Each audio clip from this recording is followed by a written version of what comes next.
ದರ್ಶನಾಪುರ್ ಅವರಿಗೆ ಮಂತ್ರಿ ಸ್ಥಾನ ಕೊಡಬೇಕೆಂದು ಶರಣಬಸಪ್ಪ ದರ್ಶನಾಪುರ್ ಅಭಿಮಾನಿಗಳ ಬಳಗ ಆಗ್ರಹ ಮಾಡಿದ್ದಾರೆ. ನಗರದ ಪತ್ರಿಕಾ ಭವನದಲ್ಲಿ ನಡೆದ ಸುದ್ದಿಗೋಷ್ಠಿಯಲ್ಲಿ ಮಾತನಾಡಿದ ಅವರು, ಶರಣಬಸಪ್ಪ ದರ್ಶನಾಪುರ್ ಅವರಿಗೆ ಮಂತ್ರಿ ಸ್ಥಾನ ಕೊಡಬೇಕೆಂದು ಅವರ ಅಭಿಮಾನಿಗಳು ಬೇಡಿಕೆ ಇಟ್ಟಿದ್ದು, ಶಾಪುರ್ ಕ್ಷೇತ್ರದ ಶಾಸಕರಾದ ದರ್ಶನಾಪುರ್ ಅವರು 5 ಬಾರಿ ಶಾಸಕರಾಗಿ 3 ಬಾರಿ ಸಚಿವರಾದರೂ ಕೂಡ ಯಾವುದೇ ಒಂದು ಕಪ್ಪು ಚುಕ್ಕೆ ಇರಲಾರದೆ ತಮ್ಮ ಕೆಲಸ ನಿರ್ವಹಿಸಿದ್ದು, ಅವರು ಒಬ್ಬ ಹಿರಿಯ ಸಚಿವರಾದದ್ದು. ಅವರಿಗೆ ಕಾಂಗ್ರೆಸ್ ಸರ್ಕಾರದ 2ನೇ ಹಂತದಲ್ಲಿ ಮೊದಲ ಪಟ್ಟಿಯಲ್ಲಿ ಸಚಿವ ಸ್ಥಾನ ಕೊಡಬೇಕಾಗಿತ್ತು, ಆದರೆ ಕೊಟ್ಟಿರುವುದಿಲ್ಲ. ಆದ್ದರಿಂದ ಅವರಿಗೆ 2ನೇ ಪಟ್ಟಿಯಲ್ಲಿ ಎಲ್ಲಾದರೂ ಸಂಪುಟ ದರ್ಜೆಯ ಸಚಿವ ಸ್ಥಾನ ಕೊಡಬೇಕೆಂದು ಅವರ ಅಭಿಮಾನಿಗಳ ಬಳಗ ಬೇಡಿಕೆ ಇಟ್ಟಿದ್ದಾರೆ. Bureau report, RJ32 Kannada news, Kalaburagi. ಪತ್ರಿಕಾಗೋಷ್ಠಿ ಮಾಡುವ ಉದ್ದೇಶವೇನೆಂದರೆ, ನಮ್ಮೆಲ್ಲರ ನೆಚ್ಚಿನ ನಾಯಕರಾದ ಶರಣಬಸಪ್ಪ ದರ್ಶನಾಪುರ್ ಸಾಹೇಬರವರಿಗೆ ಕ್ಯಾಬಿನೆಟ್ ದರ್ಜೆಯ ಸಚಿವ ಸ್ಥಾನ ಕೊಡಬೇಕಾಗಿ ನಮ್ಮೆಲ್ಲರ ಕೋರಿಕೆ ಮತ್ತು ವಿನಂತಿ ಇದೆ. ಈಗಾಗಲೇ ಸಾಹೇಬರು 3 ಬಾರಿ ಸಚಿವರಾಗಿ 5 ಬಾರಿ ಶಾಸಕರಾಗಿ ಕೆಲಸ ಮಾಡಿದ್ದಾರೆ. ಎಲ್ಲರನ್ನು ತಮ್ಮ ವಿಶ್ವಾಸದಲ್ಲಿ ತೆಗೆದುಕೊಂಡು ಅವರು ಭೇದ ಭಾವ ಇರಲಾರದೆ ಎಲ್ಲರನ್ನು ಸಪೋರ್ಟ್ ಮಾಡಿ ಯುವಕರನ್ನು ಮೇಲ್ಪಡೆಯಾಗಿ ಯುವಕರನ್ನು ಭಾಳ ಸಪೋರ್ಟ್ ಮಾಡಿದ್ದಾರೆ.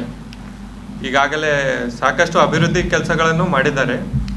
ಹಾಗಾಗಿ ನಾನು ಮನವಿ ಮಾಡ್ಕೋತಾ ಇದ್ದೇನೆ ಅವರಿಗೆ ಕ್ಯಾಬಿನೆಟ್ ದರ್ಜೆಯ ಸಚಿವ ಸ್ಥಾನವನ್ನು ಕೊಡಬೇಕಾಗಿ. ಈಗಾಗಲೇ ಕಲ್ಯಾಣ ಕರ್ನಾಟಕ ಹಾಗೂ ನಮ್ಮ AICC ಅಧ್ಯಕ್ಷರಾದ ಮತ್ತು ಧೀಮಂತ ನಾಯಕರಾದ ಮಲ್ಲಿಕಾರ್ಜುನ್ ಖರ್ಗೆ ಸಾಹೇಬರಿಗೆ ಮತ್ತು ನೂತನವಾಗಿ KPCC ಅಧ್ಯಕ್ಷರಾಗಿ ಪ್ರಮಾಣ ವಚನವನ್ನು ಸ್ವೀಕರಿಸುತ್ತಿರುವ BK ಹರಿಪ್ರಸಾದ್ ಸಾಹೇಬರಿಗೆ, ಮಾನ್ಯ ಮುಖ್ಯಮಂತ್ರಿಗಳಾದ DK ಶಿವಕುಮಾರ್ ಸಾಹೇಬರಿಗೆ ಹಾಗೂ ಮಾಜಿ ಮುಖ್ಯಮಂತ್ರಿಗಳಾದ ಸಿದ್ದರಾಮಯ್ಯ ಸಾಹೇಬರಿಗೆ ನಾನು ಮನವಿ ಮಾಡ್ಕೊತೀನಿ, ಪಕ್ಷ ಸಂಘಟನೆಗಾಗಿ ಹಾಗೂ ಅಭಿವೃದ್ಧಿಗಾಗಿ, ರಾಜ್ಯದ ಅಭಿವೃದ್ಧಿಗಾಗಿ ನಮ್ಮ ದರ್ಶನಾಪುರ್ ಸಾಹೇಬರು ಕ್ಯಾಬಿನೆಟ್ನಲ್ಲಿ ಇರೋದು ಭಾಳ ಮುಖ್ಯವಾಗಿದೆ ಎಂದು ನಮ್ಮೆಲ್ಲರ ಕೋರಿಕೆ ಇದೆ. ಹಾಗೆ ಈಗ ನಮ್ಮ ಸಾಹೇಬರು ಸಾಕಷ್ಟು ಕೆಲಸ, ಭಾಳಷ್ಟು ಉದಾಹರಣೆಗಳಿದೆ. ಈಗಾಗಲೇ ಭಾಳ ಗಣ್ಯ ವ್ಯಕ್ತಿ ಹಾಗೂ ಉದ್ಯಮಿದಾರರು ತಮ್ಮ ಬೆಂಬಲವನ್ನು ಸೂಚಿಸಿದ್ದಾರೆ. ನಮ್ಮ ಸತೀಶ್ ವಿ ಗುತ್ತೇದಾರ್ ಸಾಹೇಬರಾಗಿರ್ಬೋದು, ಗಿರಿಜಾಶಂಕರ್ ಶೆಟ್ಟಿ ಸಾಹೇಬರಾಗಿರ್ಬೋದು, ಕಾಮರೆಡ್ಡಿ ಸಾಹೇಬರಾಗಿರ್ಬೋದು ಹಾಗೂ ನಮ್ಮ ವಿಕ್ರಮ್ ಸಿದ್ದಾರೆಡ್ಡಿ ಸಾಹೇಬರು ಅವ್ರನ್ನೂ ನಮಗೂ ಫೋನ್ ಕರೆ ಮೂಲಕ ನಮ್ಮನ್ನು ಮಾತಾಡಿ ಕಾರಣಾಂತರಗಳಿಂದ ಅವರಿಗೆ ಬರೋದಾಗಲಿಲ್ಲ, ಅವ್ರು ಡೆಲ್ಲಿದೇನೋ ಫ್ಲೈಟ್ ಇದೆ ಅಂತೆ, ಎಲ್ಲರೂ ತಮ್ಮ ಸಂಪೂರ್ಣ ಬೆಂಬಲವನ್ನು ಸೂಚಿಸಿದ್ದಾರೆ. ಹೀಗಾಗಿ ಇದು ನಾವು ಮನವಿ ಮಾಡ್ಕೋತಾ ಇದ್ದೇವೆ. ನಾನು ಮಾತಾಡ್ತಾ ನಂದು 2 ಮಾತನ್ನು ಮುಗಿಸ್ತೀನಿ. ಇದು ಮುಗಿಸ್ಕೊಂಡು ನಾವು ವತಿಯಿಂದ ಇವತ್ತಿನ ದಿವಸ ನಾವು ಒಂದು ಪತ್ರಿಕಾಗೋಷ್ಠಿಯನ್ನು ಹಮ್ಮಿಕೊಂಡಿದ್ದೀವಿ.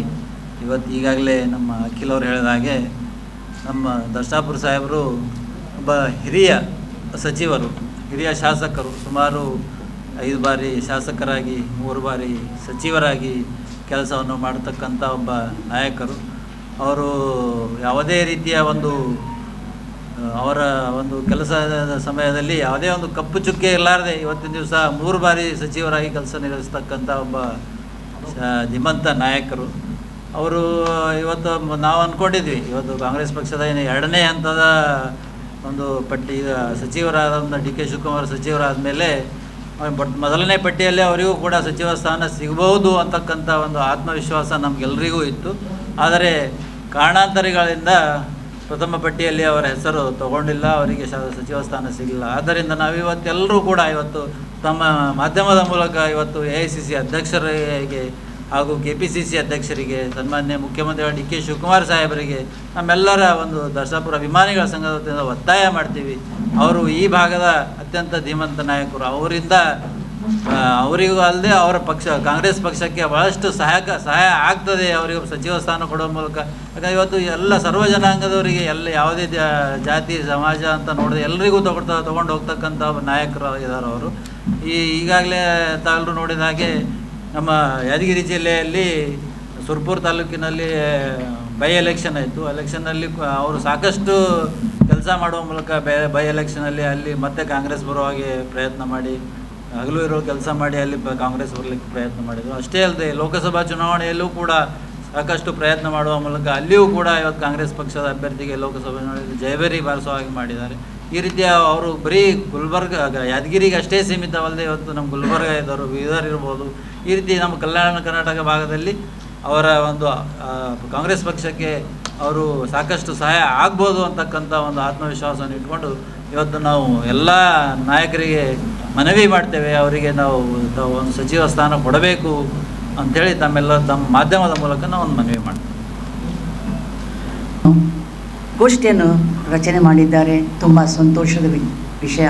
ಇಂತಹ ಯುವ ಶಕ್ತಿಗಳು ಮುಂದೆ ಬರಬೇಕೆಂದು ನಾನು ಕೇಳ್ಕೊಳ್ತಾ ಇದ್ದೀನಿ.